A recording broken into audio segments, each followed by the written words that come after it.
Hello everybody, I hope कि आप सब बहुत अच्छे होंगे। आज बात उस एयरपोर्ट की जो कि अपने देश भारत का ही नहीं, एशिया का सबसे बड़ा एयरपोर्ट होने वाला है। आप सही समझे, आज बात जेवर एयरपोर्ट की होने वाली है। जिस जेवर एयरपोर्ट का काम भी हम और आप देखेंगे और जिसका इतिहास भी हम जानेंगे और ये भी जानेंगे कि इस जेवर एयरपोर्ट से कितना बड़ा बदलाव आएगा या कितना बड़ा बदलाव इस वक्त पे देखने को मिल रहा है। भारत के साथ साथ उत्तर प्रदेश का भी one of the biggest project है ये, जो कि है जेवर एयरपोर्ट। इस जेवर एयरपोर्ट की कहानी बहुत पुरानी है। 2001 में सबसे पहला इसका प्रपोजल आया था। तब उत्तर प्रदेश के चीफ मिनिस्टर हुआ करते थे राजनाथ सिंह जी, जो आज भारत सरकार के रक्षा मंत्री हैं। और तब इसका प्रपोजल आया था 2001 में। बहुत सारी बाधाएं आई और ये प्रोजेक्ट एक बार फिर से सामने आता है 2014 में, और 2018 में फाइनली इसका अप्रूवल मिलता है एविएशन मिनिस्ट्री से। और उसके बाद जेवर और उसके आसपास की जो जगह है वो पूरी तरीके से बदल जाती है, क्योंकि यहाँ पर अब निर्माण कार्य की तैयारी की जा रही है एशिया के सबसे बड़े एयरपोर्ट को बनाने का। और आज हम और आप आ चुके हैं साल 2023 में, जहां पर इसका कंस्ट्रक्शन का काम किया जा रहा है।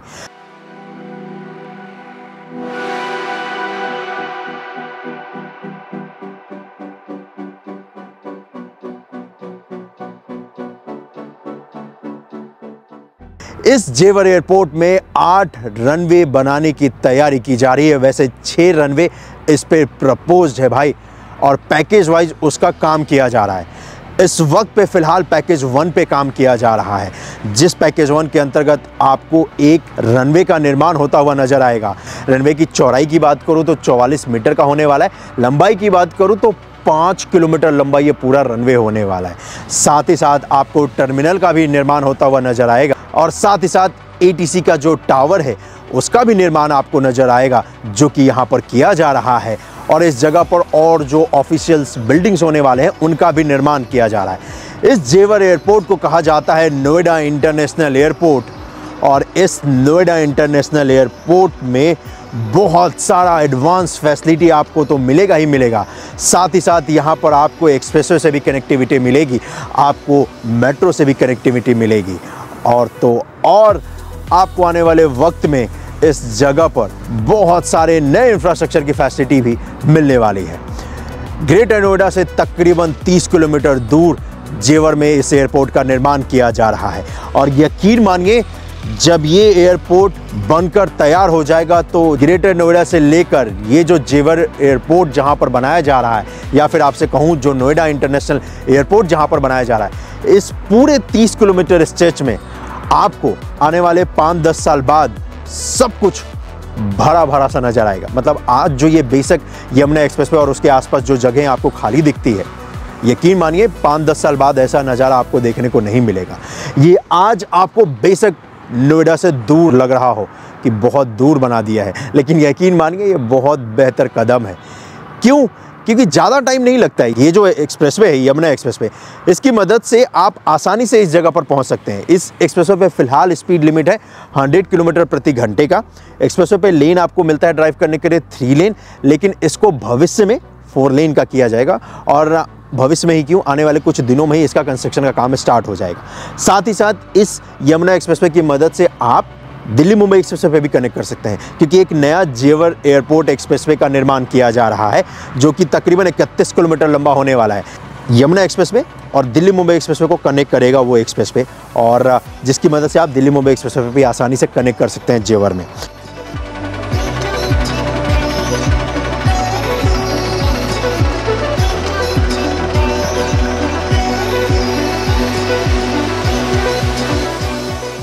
और जैसा कि मैंने आपसे कहा कि पैकेज वाइज इसका निर्माण किया जा रहा है, और जब ये पूरा एयरपोर्ट बनकर तैयार हो जाएगा तो एक साल में तकरीबन 250 मिलियन पैसेंजर की कैपेसिटी होगी इस एयरपोर्ट पे।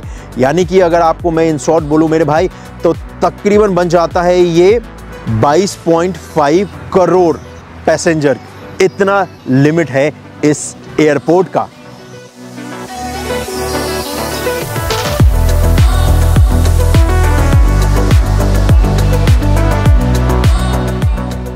कंपनी जो कंस्ट्रक्शन का काम कर रही है वो है टाटा कंस्ट्रक्शन, अपने देश की नामी गिरामी कंस्ट्रक्शन कंपनियों में से एक है, और टाटा का नाम तो वैसे भी सबसे ऊपर आता है।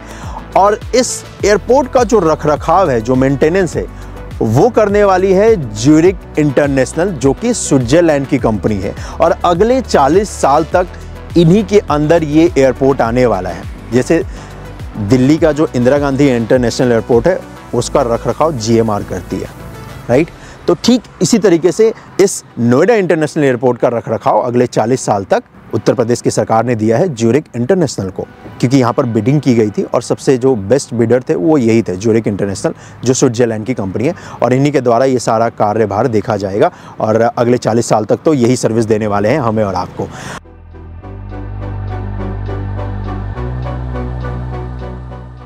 अब आप सोचोगे कि इसके इम्पैक्ट का क्या, तो देखो, जब इंदिरा गांधी इंटरनेशनल एयरपोर्ट बना था दिल्ली का, तो आपने खबर तो सुनी होगी या आप नेट पे सर्च भी कर सकते हो कि उसके आसपास का जो रीजन था, जैसे कि द्वारका के जितने भी सेक्टर थे, उसमें प्रॉपर्टी का बहुत ज़्यादा बूस्ट आया था और डिमांड भी बढ़ी थी। और एयरपोर्ट गुड़गांव के पास हुआ और आज देखो गुड़गांव एक मिलेनियम सिटी बन के तैयार हो चुका है, जिसको गुरुग्राम भी बोलते हैं।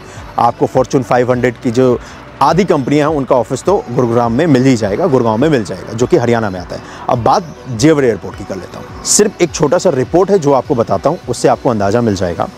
कुछ महीने पहले हाउसिंग प्लॉट की स्कीम निकाली थी यमुना अथॉरिटी ने, और कितने प्लॉट थे? सिर्फ 1185। अब आप बोलोगे भाई 1185 सिर्फ क्यों बोल रहे हो? क्योंकि आप जब एप्लीकेशन के नंबर सुनोगे तो आप खुद भी बोलोगे कि हाँ सिर्फ ही है ये, ठीक है। 1185 प्लॉट्स निकाले, हाउसिंग प्लॉट्स, जो कि 7 कैटेगरी में डिवाइडेड थे। इसको लेने के लिए जो एप्लीकेशन आया, आप गेस करो कि कितने एप्लीकेशन आए होंगे इन प्लॉटों को लेने के लिए? 20,000, 30,000, 40,000 या 1 लाख? चलो भाई मैं ही बता देता हूँ। इस प्लॉट को लेने के लिए तकरीबन 2.5 लाख के आसपास एप्लीकेशन आए। यह है इम्पैक्ट इस एयरपोर्ट का।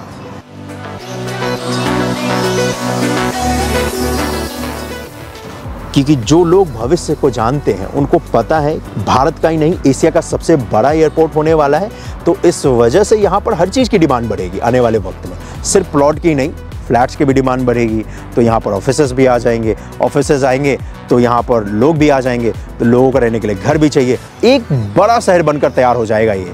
मैं छोटा शहर नहीं बोलूँगा, एक बड़ा शहर बनकर तैयार होगा ये। अभी तो फिलहाल एक रनवे बनाया जा रहा है और वो रनवे भी इतना कमाल का है कि भाई वहाँ पर कार्गो प्लेन भी लैंड कर सकता है, जो अभी फिलहाल जेवर एयरपोर्ट पे बनाया जा रहा है। आप सोचोगे कि भाई पूरा रनवे एक साथ क्यों नहीं बना रहे हैं? 8 रनवे की आप बात बोल रहे हो तो एक ही साथ क्यों नहीं बना देते? देखो वो डिमांड पे होता है भाई। अगर डिमांड बढ़ेगी, पैसेंजर का लोड बढ़ेगा, ठीक है, तो फिर ये रनवे को ऐड करते हुए चले जाएंगे, जिससे कि क्या होगा, फैसिलिटी आपको हमें स्मूथ मिलती जाएगी। और इसकी इस वक्त पे जरूरत भी है, क्योंकि इंटरनेशनल एयरपोर्ट जो देखोगे दिल्ली का इंदिरा गांधी इंटरनेशनल एयरपोर्ट, उस पर लोड इतना ज़्यादा हो गया है कि अब वहाँ पर फैसिलिटी मेंटेन करना थोड़ा टफ हो जाता है, और खासकर फेस्टिवल के टाइम पे तो और भी टफ हो जाता है। तो ये जेवर एयरपोर्ट बहुत रिलीफ देने वाला है। एक तो इंटरनेशनल एयरपोर्ट जो इंदिरा गांधी का है दिल्ली में, उसको भी देने वाला है और हमें आपको भी देने वाला है।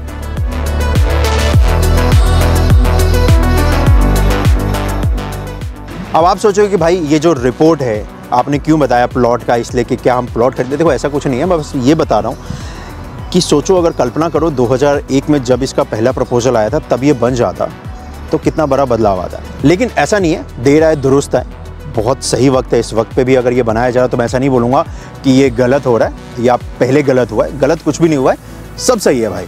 लेकिन बस मैं आपको एग्जाम्पल इसलिए दे रहा था ताकि आपको कभी भी मौका मिले ना, आई नो आप में से कुछ लोग कल को बड़े अफसर बनोगे, मंत्री बनोगे, प्रधानमंत्री बनोगे या राष्ट्रपति बनोगे। रिक्वेस्ट यही है कि जब भी देश के लिए कुछ काम करने का मौका है ना, या जब भी देश के इंफ्रास्ट्रक्चर की बात हो ना, तो प्लीज़ उसमें अपना सबसे ज़्यादा योगदान देना, क्योंकि इंफ्रास्ट्रक्चर की बदौलत ना आप अपने देश को कहीं से कहीं लेकर जा सकते हो। और इंफ्रास्ट्रक्चर ही कहते हैं ना कि सक्सेस का की जो होता है ना किसी भी देश के लिए, वो इंफ्रास्ट्रक्चर होता है। क्योंकि अगर आप टूरिस्ट को भी बुलाओगे तो उनको भी कुछ ना कुछ तो दिखाओगे ना। इनकम का अच्छा खासा सोर्स होता है टूरिस्ट। अगर आपको ऐसा नहीं लगता है तो एक एग्जांपल देता हूँ आपको। दुबई में लोग जाते हैं, वो तेल का कुआं तो देखने नहीं जाते हैं, आपको पता है, वो तो जाते हैं इंफ्रास्ट्रक्चर देखने, वो बड़ी बड़ी बिल्डिंगें देखने, कमाल कमाल का इंफ्रास्ट्रक्चर उन्होंने बनाया, तो उसको देखने लोग जाते हैं। रेगिस्तान में उन्होंने पूरा का पूरा एक नया शहर खड़ा कर दिया, क्योंकि दुनिया वाले अब ग्रीन एनर्जी की तरफ बढ़ रहे हैं, तो लाइफ टाइम तक तो तेल पर डिपेंडेंट नहीं रह सकते हैं। तो इसलिए उन्होंने क्या किया, इंफ्रास्ट्रक्चर बना दिया, वो भी कमाल कमाल का। अब क्या है, वो इंफ्रास्ट्रक्चर जो उन्होंने बनाया है उससे बहुत सारे टूरिस्ट आते हैं, जिससे उनका देश चल रहा है। समझ रहे हो, देश के चलने में जीडीपी में अच्छा खासा कंट्रीब्यूशन है टूरिस्टों का। क्यों? सिर्फ एक इंफ्रास्ट्रक्चर के बदल। अदरवाइज क्या था, रेत ही तो था भाई, रेत पे पूरा एक शहर बना दिया है। लेकिन एक विजन होता है जो उन्होंने देखा था, राइट। वैसे वो रुके भी नहीं है, अभी भी बहुत सारी ऐसी चीज़ें बना रहे हैं जो दुनिया में कहीं भी नहीं है। तो कमाल कमाल की चीज़ें और भी वो बनाएंगे, रुकेंगे नहीं, क्योंकि उनको पता चल गया है कि भाई टूरिस्ट एक अच्छा जरिया है पैसा कमाने का। तो ये जो जेवर एयरपोर्ट है, ये टूरिस्ट को भी तो अट्रैक्ट करेगा ना। जो लोग भारत घूमने आएंगे तो वो भी इस एयरपोर्ट का इस्तेमाल करेंगे।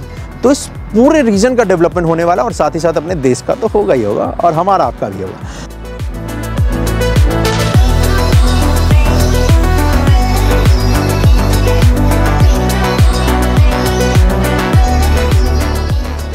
तो चलो इसी नोट के साथ आज के इस वीडियो को समाप्त करता हूं। और यकीन मानो, ये जो इंफ्रास्ट्रक्चर बनाया जा रहा है जेवर एयरपोर्ट, ये इतना बड़ा है मेरे भाई।